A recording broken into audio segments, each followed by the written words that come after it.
Serial video podcast Era Baru Sawit Riau. Selamat mengikuti.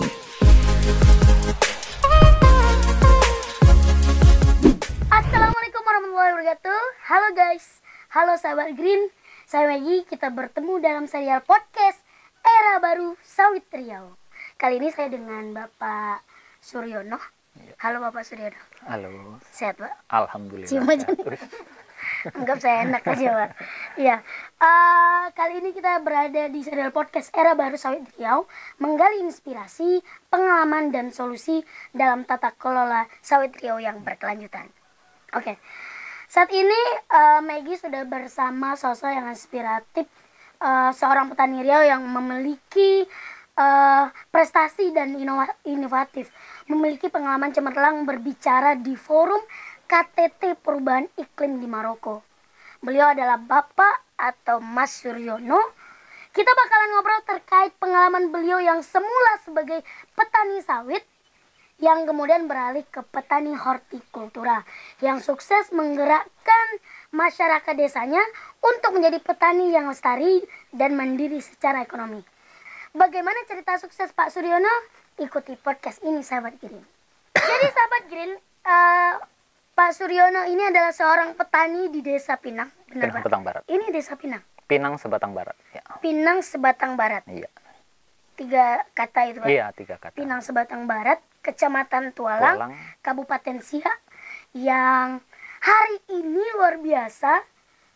Saya baru tahu beliau adalah berkesempatan untuk berbicara dalam KTT PBB. Luar biasa. Berbicara tentang perubahan iklim di mana itu Pak? Marrakesh ya. Marrakesh, Maroko Ya. pada tahun 2016. Itu gimana Pak perasaannya Pak? Ya, kalau perasaan saya sih dibilang bangga lebih dari bangga, karena itu saya tidak pernah mimpi sama sekali ya. Karena saya seorang petani yang nggak punya pendidikan bisa diundang langsung di konferensi tingkat tinggi, itu bagi saya suatu mukjizat yang luar biasa. Mukjizat yang Iya. luar biasa. Bentar, pendidikan yang cukup tinggi. Emang Bapak pendidikannya terakhir apa nih? Kalau saya pendidikan saya terakhir S1 sih, SD ya.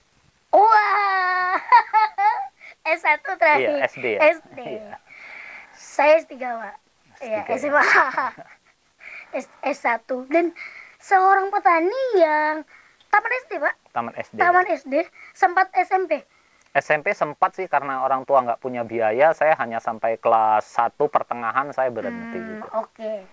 Luar biasa teman-teman, luar biasa sahabat Grid, yang Pak Suryono yang kita tahu hanya tamatan SD, tapi bisa berbicara di depan berapa negara itu Pak? 191 negara ya. 191 negara.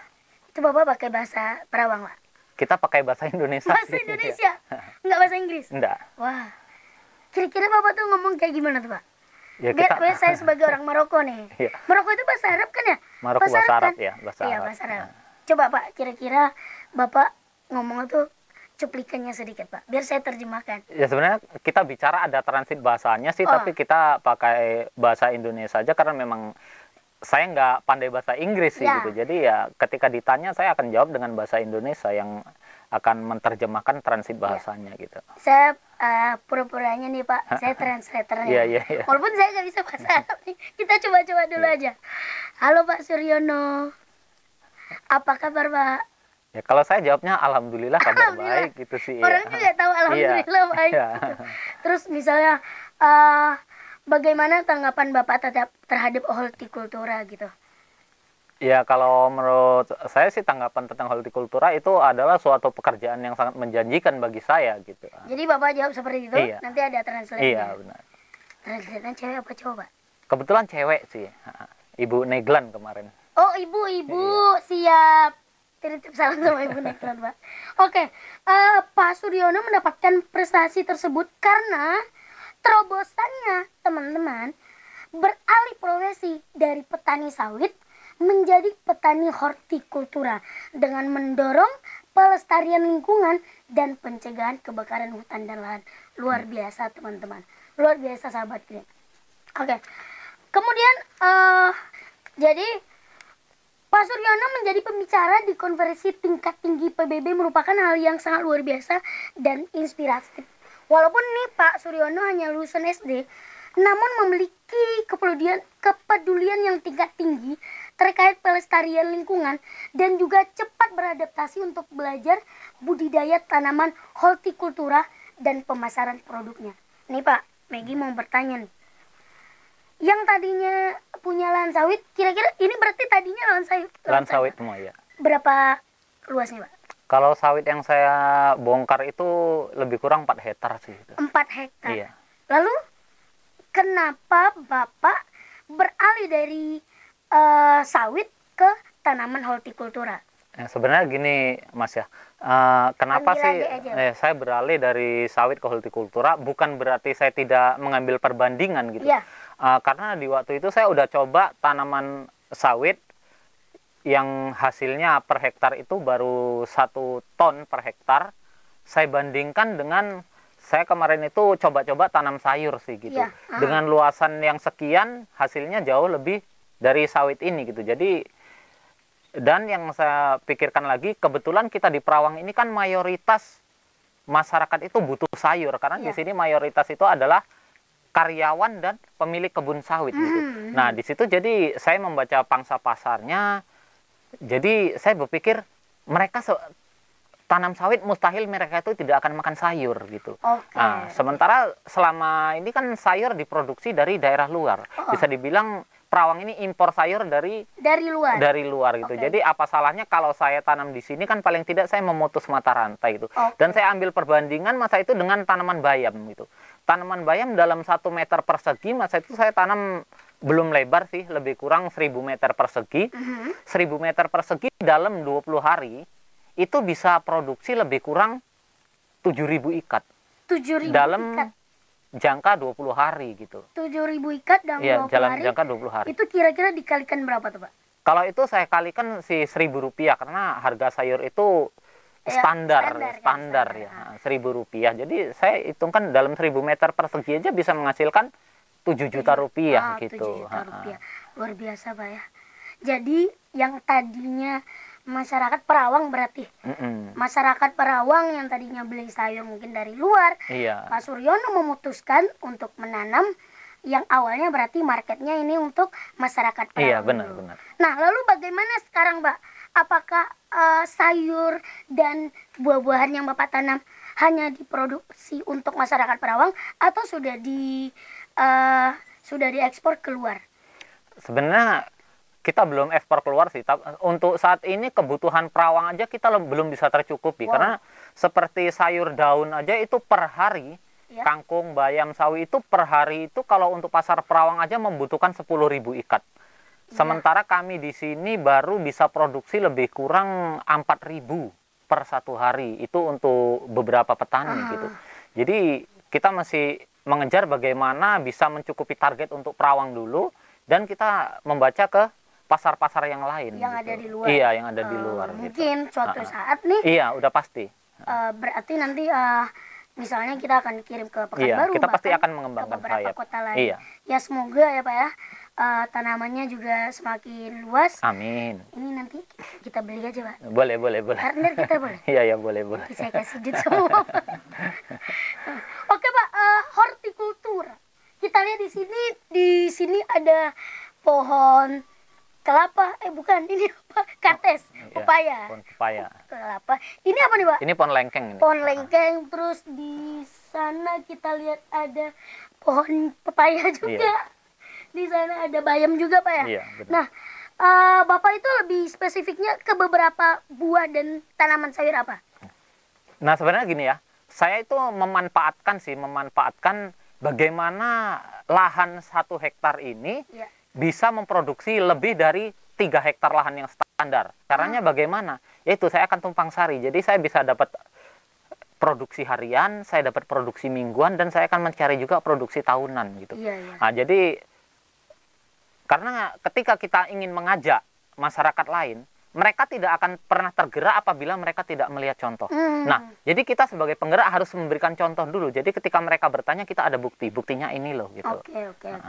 Berarti sekarang masyarakat juga sudah melihat ya masyarakat juga masyarakat sekitar juga Iya, melihat kalau masyarakat sekarang udah banyak proses yang Pak Suryono. iya. Nah, balik lagi nih kita Pak, balik lagi eh, ketika Pak Suryono mempunyai lahan sawit, kemudian kita tahu bahwa perkebunan sawit ini kadang itu cenderung dikaitkan dengan membakar lahan sebelum Iya. memulai kegiatan penanaman, agar katanya nih lahannya tuh lebih subur.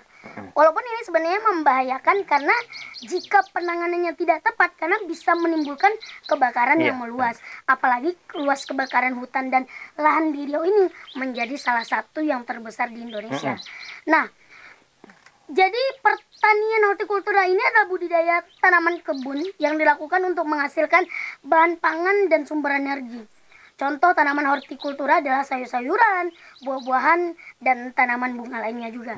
Jadi Pak, dari ada perbandingan dari tanaman sawit tadi yang kalau bisa dibilang nih Pak, dari persepsi Bapak sendiri, orang-orang ada yang memutuskan untuk bertanam sawit. Kemudian orang-orang kebanyakan, saya juga punya sawit Pak kebetulan. Dan semoga ya saya tergerak hatinya juga seperti Bapak. Nah, orang-orang banyak yang kayak menanam sawit kemudian hanya menunggu Pak. Pupuk, suruh orang nih Pak, kemudian nunggu. Nah, padahal itu kan sebenarnya sebagian persepsi orang itu lumayan enak Pak, karena kita menunggu dan hasilnya berbuah. Nah, kenapa Bapak tetap bersikeras nih? Yang tadinya punya 4 hektar itu kan lumayan Pak. Menurut Bapak lumayan apa tidak tuh? Untuk 4 hektar sawit. Ya kalau sebenarnya sih lumayan sih gitu. Nah, tapi kan saya ingin mencari yang lebih ya gitu. Iya. Nah, di sini saya juga mengambil perbandingan. Memang hampir semua orang membandingkan kalau kita di kebun sawit kita nggak harus kerja tiap hari gitu. Kalau di hortikultura kita harus kerja setiap hari. Itu prinsip orang. Tapi kalau prinsip saya tidak seperti itu gitu. Prinsip saya juga, saya ingin di kebun saya ini bukan saya sendiri yang kerja, saya berbagi dengan orang lain. Membuka, gitu. Iya, membuka lapangan kerja untuk orang lain, dan kita bisa mendapatkan hasil dari kerja mereka. Iya, di situ. Jadi saya juga bisa mengimbangi bahwa saya punya kebun sayur juga, saya nggak harus di kebun sayur setiap hari. Oke. Berarti walaupun kita punya kebun ya nggak setiap hari. Iya, nggak setiap hari kita yang membuka kerja. lapangan pekerjaan untuk orang lain juga. Oke. Pertanian hortikultura ini kan memiliki rutinitas yang tinggi Pak. Akhirnya ya orang tahu, oh kita harus nyiram tiap hari, padahal kita membuka lapangan pekerjaan untuk orang lain. Nah ini Pak, saya ingin kaitkan dengan sawit. Di masyarakat umum itu ada opini bahwa sawit itu menyerap banyak air. Nah, benar. Bagaimana, apa itu juga dirasakan oleh Bapak? Sebenarnya sangat kita rasakan sih, karena ya juga kalau sawit ini kan yang satu memang menyerap air cukup tinggi, karena contohnya seperti rawa-rawa di tanam sawit itu kan akan kering ya, akan kering. Dan yang menjadi dilema bagi saya kan perbedaan antara sawit dan hortikultura itu sangat beda jauh. Sawit kita harga tidak bisa kita menentukan, dan musim kita tidak bisa menentukan. Tapi kalau di hortikultura kita bisa mengatur musim pasca tanam. Kalender musim kita bisa menentukan petani. Di bulan apa sih harga sayur ini mahal, di bulan apa harga sayur ini banyak dibutuhkan. Di situ. Berarti kelebihan di hortikultura di kita situ. Bisa menentukan langsung kalendernya dan lain-lain. Baik Pak, luar biasa sekali ya. Dan balik lagi, ketika Bapak menjadi salah satu perwakilan dari Indonesia sebagai pembicara di KTT, yaitu Bapak dengan beraninya atau dengan sigapnya, yaitu mencoba dari sawit merubah ke hortikultura, dan itu menjadi sebuah contoh bagi orang-orang juga bahwa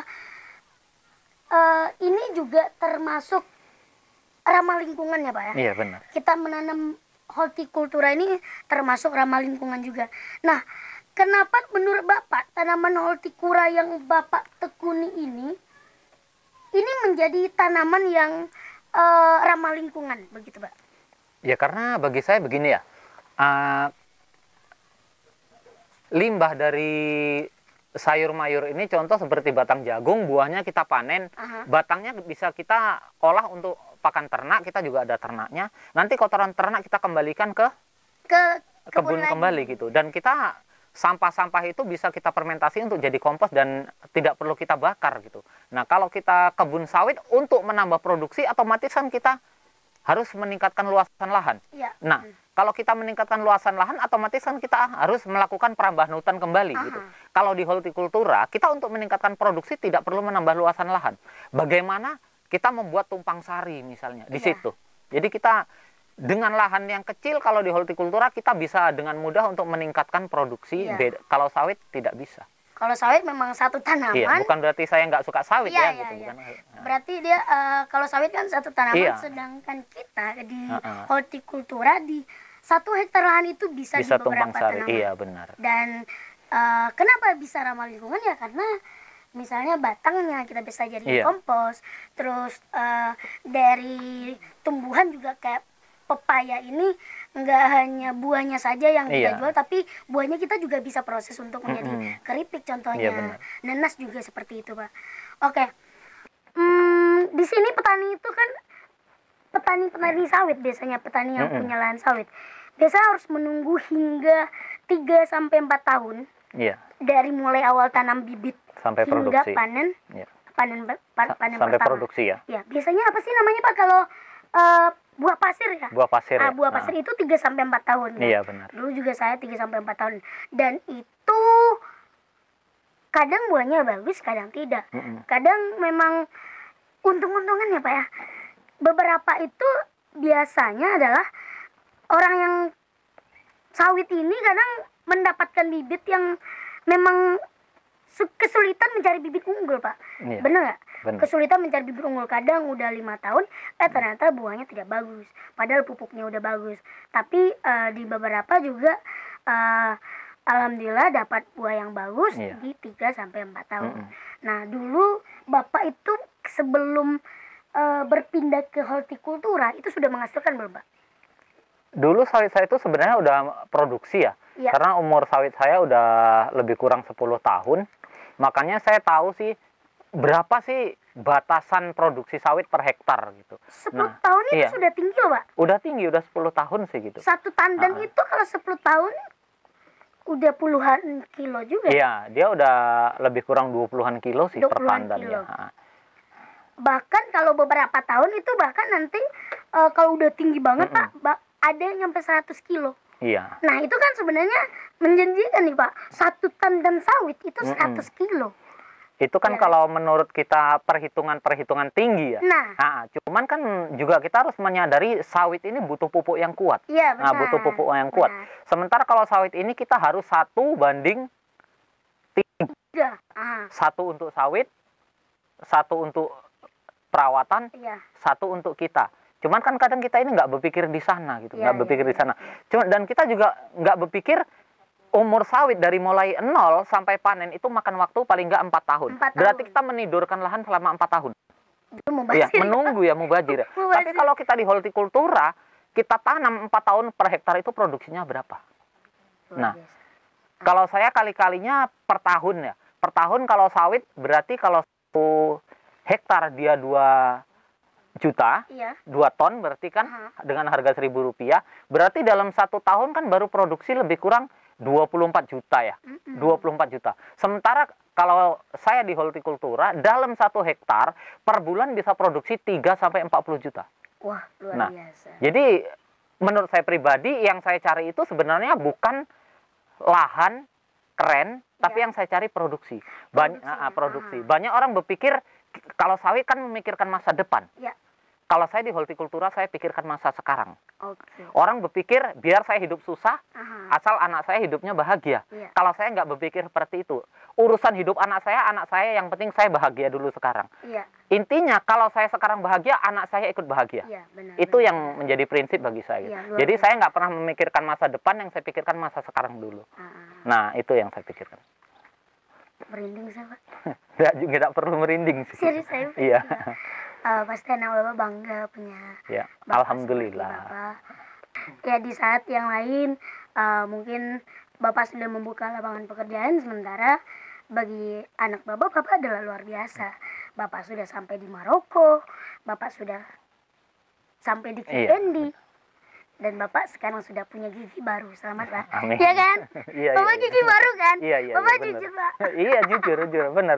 Itu karena menjadi petani hortikultura. Tapi, Pak, apakah bisa dipungkiri tidak bahwa bisa dibenarkan tidak bahwa kalau menjadi petani sawit itu sebenarnya bisa sukses juga gitu? Nah, sebenarnya gini, Mas ya, bukan tidak bisa sukses jadi petani sawit, cuman kita harus mengukur kalau sawit ini minimal kita harus memiliki 10 hektar. Menurut ukuran menurut ukuran saya, iya. Bapak itu 10 hektar itu baru kita bisa produksi dalam 1 bulan itu di angka lebih kurang 20 juta. Per bulan. 20 juta kita bagi 3. Ya. Berarti kita bisa ngantongi 7 juta. 7 juta untuk 7 juta pribadi, untuk 7 juta untuk perawatan, dan 7 juta untuk pupuk. Ya. Untuk pupuk. Nah, kalau hanya mencari 7 juta di hortikultura, itu nggak repot, nggak perlu sampai 10 hektar. Wow. Nah, cukup 1 hektar, kita bisa produksi lebih dari 7 juta bersih di kantong gitu loh. Luar biasa perhitungan dari Pak Suryono. Ntar pasti menelpon ibu saya. Bu, nanam pepaya kita yuk, Bu. Mantap Pak Suryono, nanti kita diundang ke KTT PBB. Tapi sekali lagi karena di sini ada kru kita, tepuk tangan dulu dong untuk Pak Suryono, teman-teman. Ada beberapa lagi yang ingin saya tanyakan, Pak. Di saat Bapak berani untuk berpindah ke menjadi petani hortikultura, bagaimana nih tanggapan teman-teman Bapak? Karena kalau yang saya lihat di sini, tetangga-tetangga Bapak itu masih sawit ya Pak ya? Iya, benar. Masih sawit. Nah, bagaimana tanggapan mereka nih? Oh, Pak Suryono pindah nih. Sekarang nanam pepaya, nanam cabai, nanam bayam. Kenapa tuh Pak? Gimana tuh Pak? Sebenarnya dulu memang menjadi buah bibir, Mas ya. Saya pernah sampai dikatakan Bapak sama nanam bibir juga, Pak? Buah bibir? Buah bibir ya, benar. Dikatakan kalau otak saya terbalik, otak saya mereng karena mayoritas di sini orang kebun sawit, saya kok nanam sayur gitu loh. Nah, jadi di masa itu kan harga sawit anjlok ya. Harga sawit anjlok kalau nggak salah mencapai 300 rupiah. 300 rupiah. Sementara harga bayam masa itu masih bertahan di angka 1.000 rupiah. Jadi di situ saya punya jawaban untuk petani sawit gitu. Sekarang 3 kilo sawit kalian baru dapat 1 ikat bayam saya.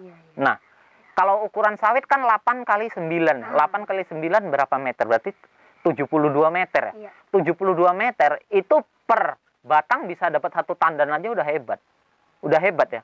Mustahil dia dalam 130 batang dia bisa produksi dalam 1 bulan itu 130 tandan. Itu nggak akan terjadi.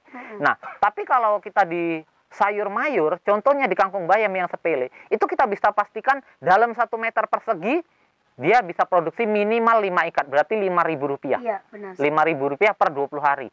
Dengan modal 3.000 rupiah kita tidak kerja, kita masih dapat 2.000 rupiah. Kalau 10 meter kita udah dapat 20.000 loh. Nah, di situ. Sawit belum tentu kita dalam 72 meter persegi tadi kita dapat 20.000 belum tentu gitu. Jadi kita kalkulasinya di sana. Udah kita kalkulasikan dengan masa.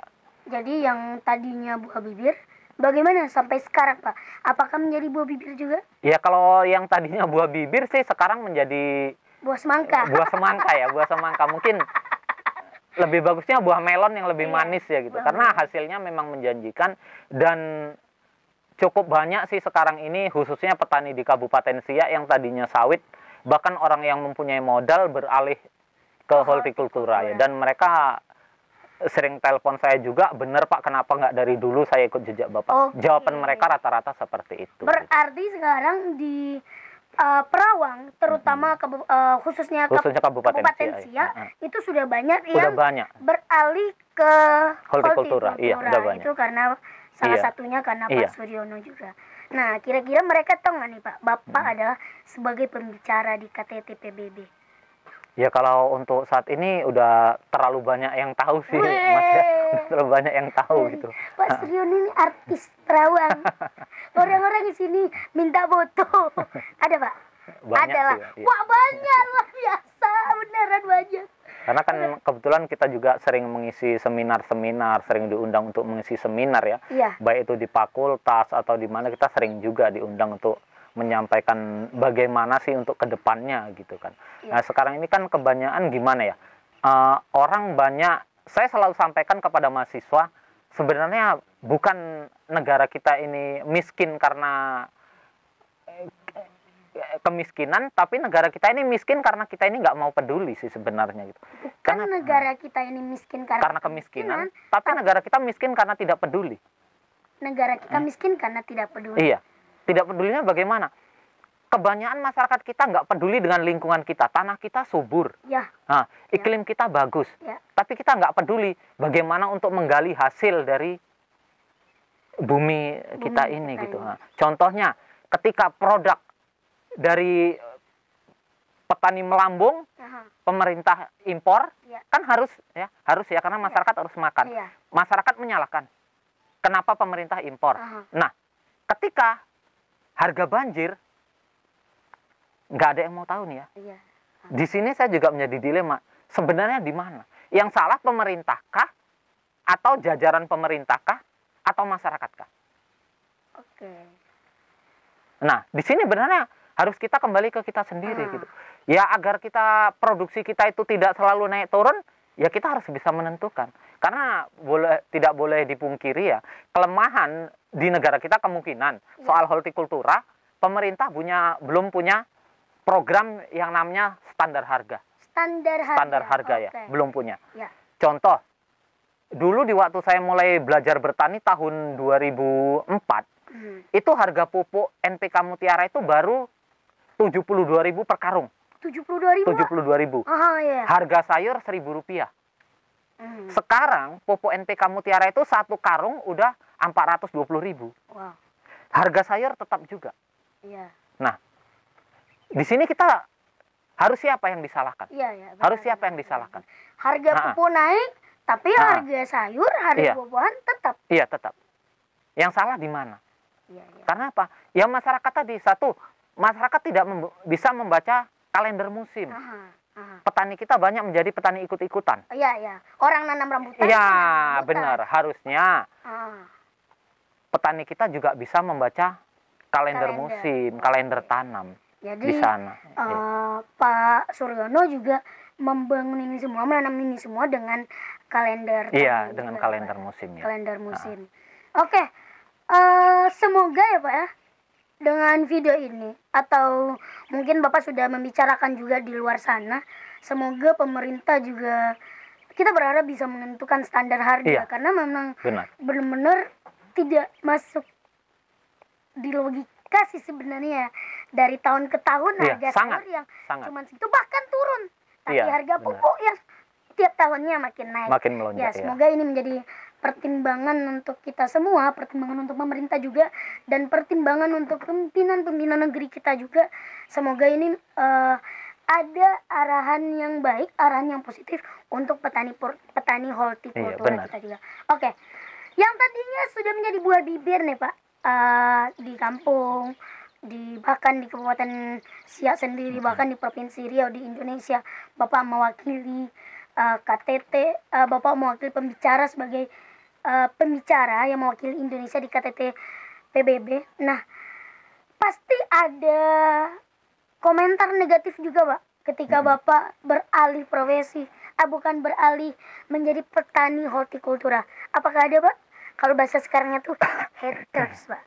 Kalau sampai sekarang ini sih masyarakat tidak ada menyalahkan saya sih, karena melihat dengan kondisi yang ada sekarang ini gitu.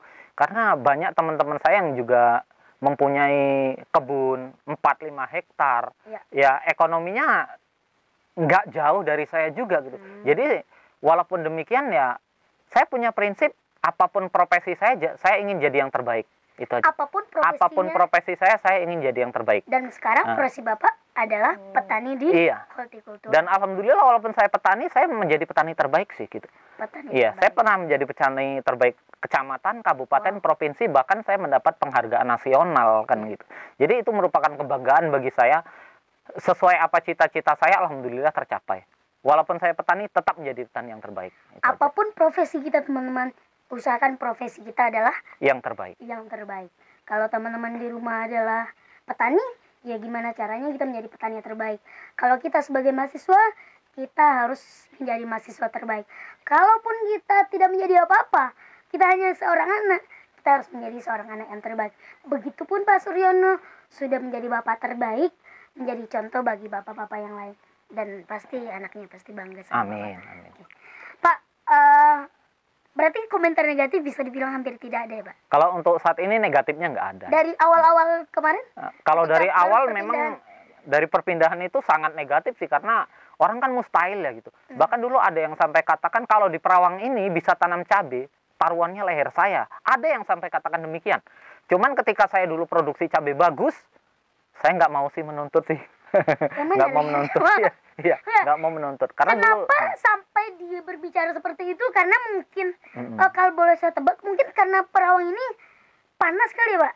Bahkan dia mengatakan seperti itu atau bagaimana? ya, karena orang kan dulu berpikir Perawang ini nggak bisa ditanam hortikultura khususnya cabai, karena kan Perawang ini daerah industri. Industri. Nah, oke. jadi mereka berpikir bahwa limbah industri itu merusak tanaman gitu. Iya. Dan itu bisa kita tentang 100%. Dan Ta- biasanya panen cabai itu berapa Pak? Per musim? Berapa Kalau ton? cabai itu dulu kita sampai produksi dalam satu batang itu 2 kilo lebih sih. Kita masa itu awal kita tanam cabai nggak banyak, 1.200 batang. Kita dapat produksi 3,6 ton dengan harga 25.000 dulu sih. Sih, Heeh. 3,6 ton. Mana leher Bapak Pak? Ya. Biar saya pijak. Luar biasa, tapi nggak boleh kita seperti Nggak itu ya Pak. boleh, nggak boleh. Ya, walaupun itu komentar negatif, apapun itu yang penting kita Iya. tunjukin bukti. Yang negatif bagi kita menjadi motivasi ya, Motivasi. bahwa kita akan buktikan bahwa itu tidak benar. Gitu. Kalau perlu kita ya suruh datang sini Iya, Pak. Kita benar. cobain nih Pak, cabenya cobain Pak. Gitu. Oke, pastinya dengan banyaknya hasil yang didapat oleh Pak Suryono, banyaknya kesuksesan, pasti banyak teman-teman seperti yang Bapak bilang tadi, banyak teman-teman yang sudah mengikuti jejak Bapak untuk menjadi petani hortikultura. Nah, kalau teman-teman Bapak itu mereka mengikut kalender musim Bapak juga bareng-bareng atau bagaimana? Atau memang menanam dengan sendirinya? Kalau sebagian sih masih ikut kalender, sebagian sih menanam dengan sendirinya kan, karena ya memang paling susah kan untuk Edukasi. iya. Edukasi. Untuk mengatur masyarakat ini kan memang mereka itu suka-sukanya gitu, karena petani kan banyakan nanti ketika harga cabai mereka pingin tanam cabai. Iya. Nah, ketika harga kacang mahal mereka pingin tanam kacang itu. Jadi sebenarnya bagaimana sih kita bisa membaca kalender musimnya? Ya kita harus bisa tahu pasar. Bagaimana caranya? Ya petani harus bisa menjadi pedagang. Karena selama ini banyak petani yang nggak berhasil itu Ya. dikarenakan petani itu diolah oleh tengkulak. Diolah oleh tengkulak. Nah, Diolah di oleh situ. tengkulak. Iya. Jadi nanti ketika mereka panen cabai dikatakan cabai di pasar itu murah.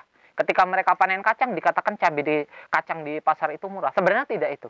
Padahal Nah, padahal itu hanya permainan tengkulak. Nah, jadi caranya bagaimana? Karena kita belum bisa punya istilahnya standar harga, kita petani harus bijak, harus tahu pasar. Jadi saya punya prinsip petani harus bisa menjadi pedagang. Dan itu yang selalu saya sampaikan kepada petani-petani, khususnya untuk Kecamatan Tualang sekarang itu di pasar itu bisa dibilang 40% itu diisi oleh petani. 40% diisi oleh petani gitu. Luar biasa. Kalau dulu memang saya yang merintis sih gitu. Dan itu untuk merintis di pasar bukan hal yang gampang ya. Kita harus bersaing dengan tengkulak gitu. Oke. Cuman kita dulu didukung oleh bupati dan camat. Oh, alhamdulillah didukung. Kita mendapat dukungan penuh dari pemerintah Oke. sih. Oke, Pak, ini Bapak mulai berkebun atau menjadi petani hortikultura ini dari tahun? Saya mulai awal berkebun itu tahun 2004 ya. 4 sampai sekarang. Ya, tahun 2004 saya mulai berkebun, 2005 saya mulai dirangkul oleh Pemda, dibina oleh Pemda. Oh. Tahun 2006 saya dimagangkan oleh Pemda di Lembang. Wow. Nah, Wow.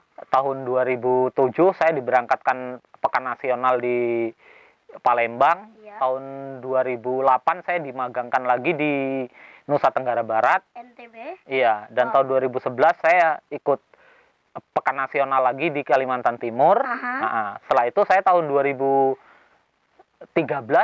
saya mulai bermitra dengan perusahaan. Perusahaan. Iya, jadi sekarang ini saya kolaborasi antara perusahaan dan pemerintah. Saya kerjasama. Bagaimana itu Pak kolaborasi dengan pemerintah dan perusahaan? Nah, kebetulan kan wilayah kita ini adalah wilayah kerja perusahaan ya. Ya. Nah, jadi kan di situ perusahaan menawarkan dulu CSR ya. CSR yang sampai tahun 2015 itu ada perubahan yang namanya program Desa Makmur Peduli Api.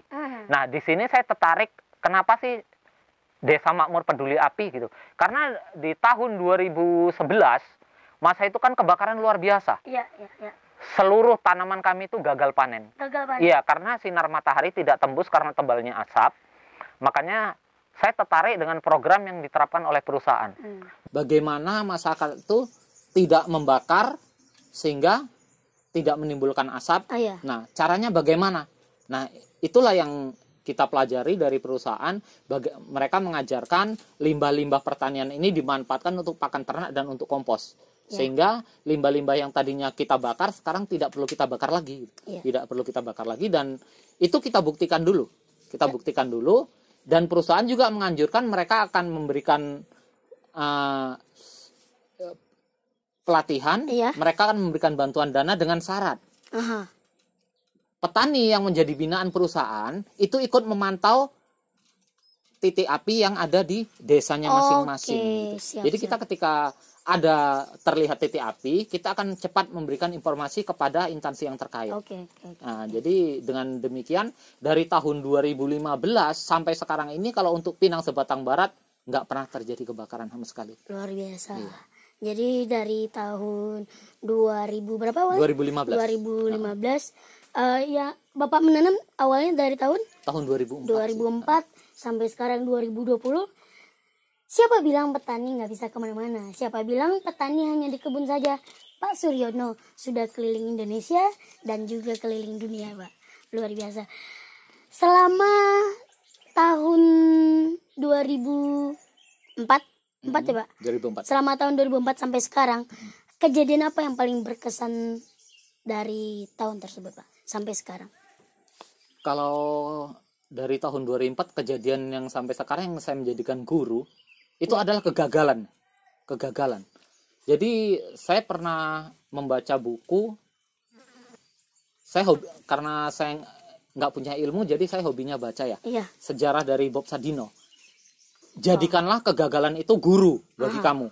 Jadi setiap kali kegagalan, saya bukan malah merasa putus asa, tapi saya merasa bersyukur. Dengan kegagalan ini, saya akan lebih hati-hati. Nah, saya akan lebih meneliti. Makanya setiap berjalan ke petani manapun, saya studi banding, saya tidak akan pernah bertanya keberhasilan seseorang. Yang akan saya pertanyakan adalah kegagalan seseorang. Sudah gagal berapa, Pak? Pernah Bapak nggak gagal? Misalnya cabai, pernah gagal nggak? Nah, kalau pernah, gagalnya kendalanya penyakitnya apa? Mengantisipasinya bagaimana sehingga Bapak sampai sekarang nggak gagal? Itu yang menjadi motivasi bagi saya. Dan itu yang menjadi pendorong bagi saya. Setiap kali kegagalan itulah guru baru bagi saya. Iya. Oke. Apakah Bob Sadino nih, buku yang Bapak baca, adalah salah satu tokoh inspiratif bagi hidup Bapak? Iya, kalau menurut saya sangat ya. Atau ada tokoh-tokoh lainnya yang menjadi tokoh inspiratif bagi Bapak sendiri? Kalau bagi saya, Bob Sadino cukup inspiratif bagi saya karena saya membaca dari kegagalan beliau ya, sampai menjadi kuli bangunan, tukang pecah batu gitu, sampai akhirnya kembali menjadi petani yang sukses yang dijuluki Juragan Terong ya. Nah, dari petani terong bisa menjadi eksportir yang luar biasa. Dan alhamdulillah itu belum tercapai bagi saya, tapi jembatannya cukup cemerlang bagi saya gitu. Luar biasa teman-teman, walaupun petani, tapi Pak Suryono hobi membaca buku. Nah, bagaimana dengan kita yang tim rebahan nih? Masa kita ngeluh terus di Twitter? Baca buku dong, kayak Pak Suryono.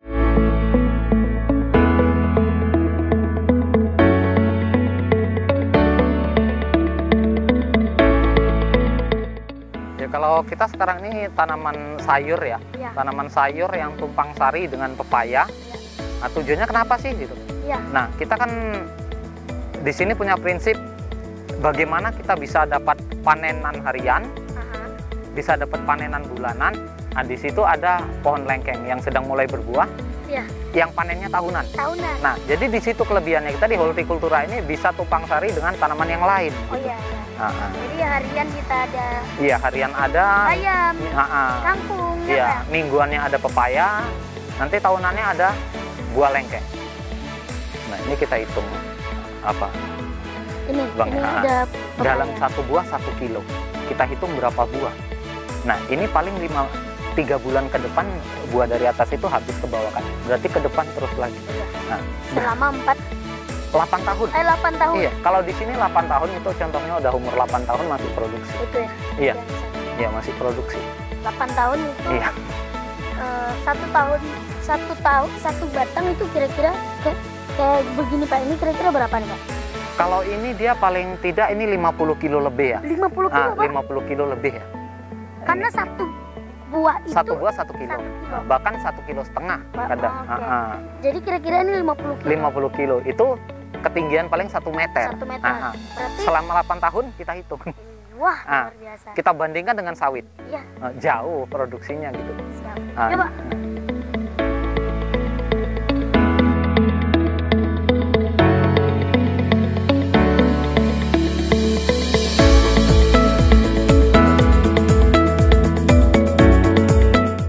Oke, sekarang kita sedang cek-cek buah Pak. Ini ada pepaya Pak ya. Iya.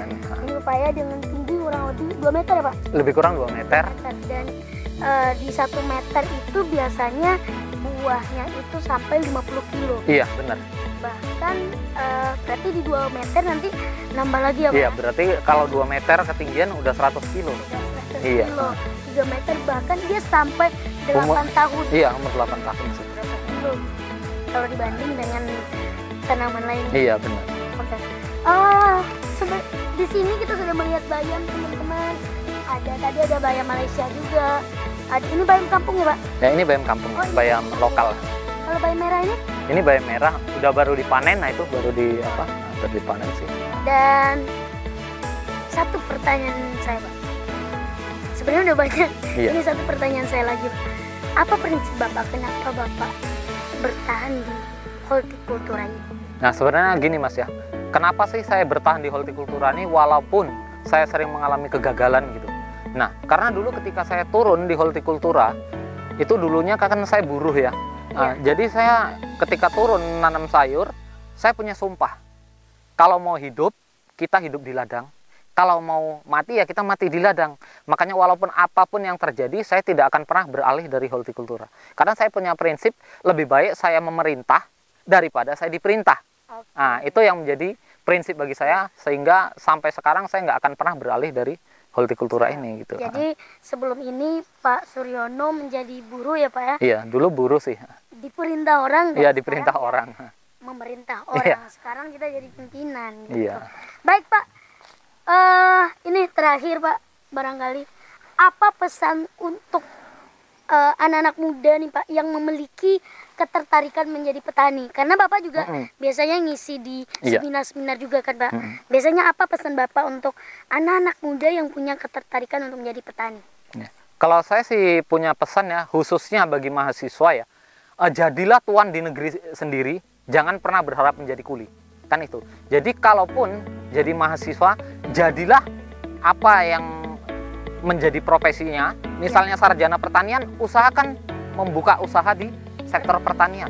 Nah, bukan ketika kita selesai sarjana kita sibuk akan mencari kerja di mana, tapi ciptakan lapangan kerja untuk adik-adik kita yang nggak mampu untuk sekolah. Jadi kita lebih baik menjadi tuan di negeri sendiri daripada menjadi kuli di negeri sendiri. Lebih baik menjadi tuan di negeri sendiri daripada menjadi Kuli di negeri sendiri. Luar biasa teman-teman. Itulah tadi cerita dari Pak Suryono. Yuk, jalan lagi Pak. Itulah tadi cerita dari Pak Suryono. Ada beberapa pesan-pesan yang mungkin kita bisa ambil, dan sebenarnya ini menjadi suatu hal yang sangat membanggakan bagi masyarakat Riau Pak. Iya. Terutama saya orang Riau. Saya bangga ternyata ada orang Riau yang sudah sampai di PBB, sudah menjadi pembicara di KTT PBB. Nah, jadi sahabat Green, ini dia Pak Suryono. Nanti kita akan ngobrol lagi dengan Pak Suryono, dan kita akan ngobrol lagi dengan pembicara-pembicara selanjutnya. Yuk, jangan lupa, apapun profesimu, Tetap menjadi yang terbaik. tetap menjadi yang terbaik. Terima kasih Pak Suryono. Semoga kita bertemu di lain waktu. Amin. Sampai jumpa teman-teman. Kita bertemu di lain waktu.